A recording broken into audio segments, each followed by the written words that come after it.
Hello everyone. This is my first video of my channel.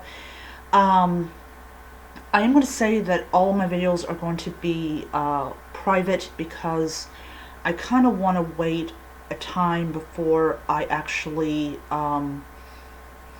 do any kind of, make my channel public and all that jazz. And I've discovered that essentially if you don't make your videos public, nobody can actually find you. So what I will actually probably do is just transfer a lot of these videos over to Facebook, to Kemetic Reform, so that people can watch the videos and all that.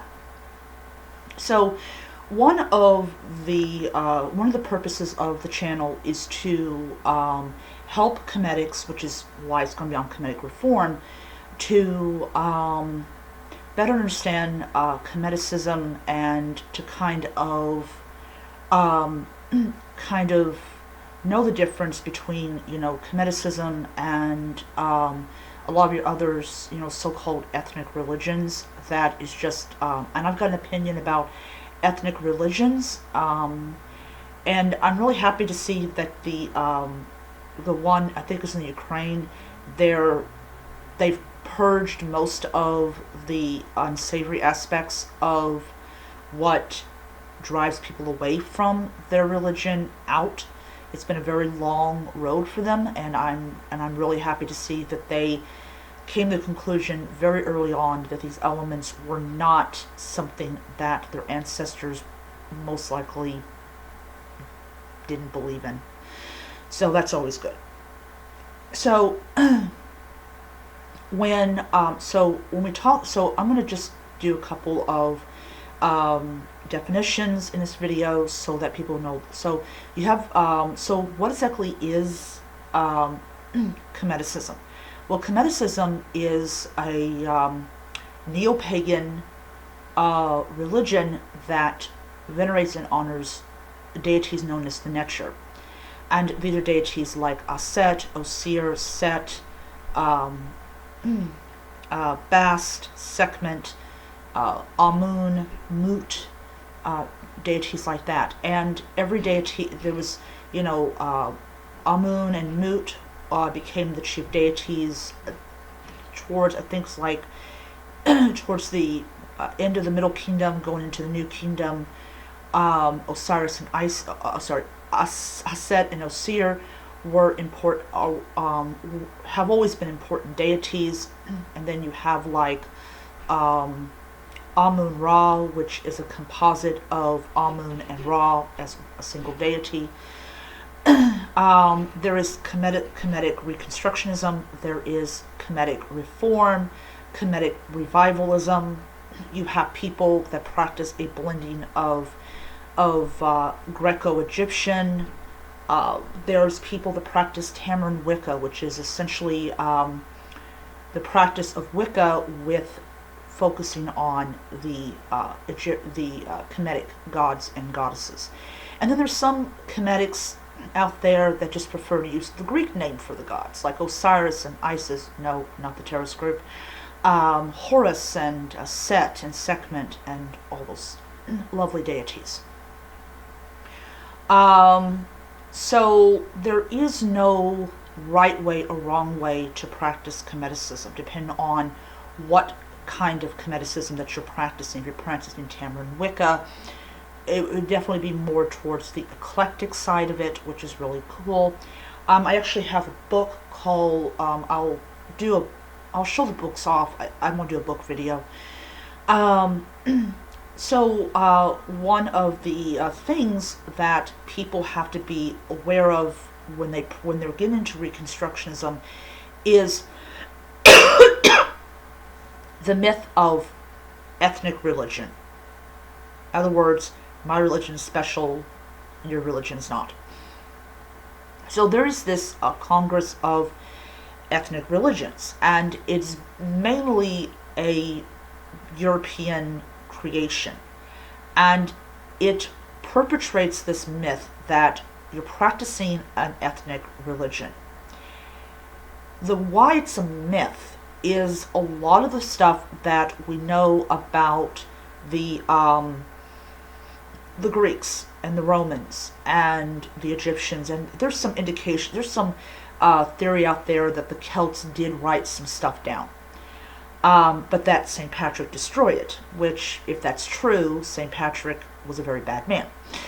Um, so we really don't have a clear picture of ancient religion. I think the only difference with like Hermeticism is that because everything was written in either demonic or hieroglyphic, and because hieroglyphics could not be, it's not the same as having a book where you could burn it. These writings was chiseled in stone. We have a much more clear picture of ancient Kemetic or ancient Egyptian practices than we do with like Hellenism or heathenism or Celtic paganism or whatnot. There are people out there that believe that if you don't have the right kind of blood, that you cannot venerate these deities, and they even go as far as saying that native Egyptians, people whose ancestry does go back thousands of years, cannot honor and venerate the Kemetic deities because they are the descendants of invaders. And then I actually read in this article in this magazine that my brother says is feminist, but he was saying, well, hey, if that's experiences she had, that's her experience. Talking about how modern day Egyptians are very racist. They've always viewed, dark-skinned people as, like, exotic. Like, they weren't exotic. I guess they failed to realize they're exotic, too. So, you have a lot of this bigotry and this racism that exists in modern-day Egypt. That's why the Egyptians did not protest. The fact is, white people were portraying the Egyptian gods. They just didn't care. It's not their religion. It's, Islam is their religion, so they just don't care. But the huge difference between Kemeticism and, Hellenism is that you have Caucasians or white Europeans who do practice the religion, like they even practice it in freaking Spain. They actually are very vocal about Afrocentric Kemetics or Kemeticism, the belief that they have some kind of ancestral ties to Egypt based on the color of their skin, and they do call it out as folkism and of of elitism and of, oh yeah, your chromosomes are so much better than mine, and stuff like that. Which is another reason I'm making my videos private. Just not gonna go through that with people that are Afrocentric. But we are either a Reconstructionist, revivalist, or eclectic path. Like I said, depending on what you're practicing. Now, if you're a Reconstructionist, you will base your practice on primary and secondary sources. Generally, you can tell that someone's a Reconstructionist because they'll have like the cabinets. I have a cabinet over there that I don't use anymore because I just have one deity on my altar. If you have like more of eclectic, they will probably not have the cabinet. They will probably just have it as an altar, like they would do in Wicca. Revivalists will probably have the cabinet, and they sometimes won't have the cabinet. Cabinets or called nanos, I think that's what they're called. I think that's how you pronounce it.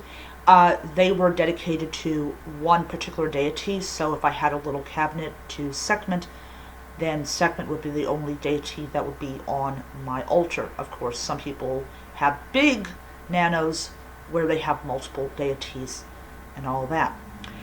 Typically, you offer incense, food, water, sometimes wine, depending on the festival, and of course milk. So yeah. Um, so and then of course you might, if you're a Tamron Wiccan, you might have like tarot cards, a pinnacle, all the Wiccan trappings that you love so much. So it's no two Kemetics or no two Egyptian pagans will practice the religion the same way. But nationalism, it goes as far as um, only like belief that you have the right kind of blood.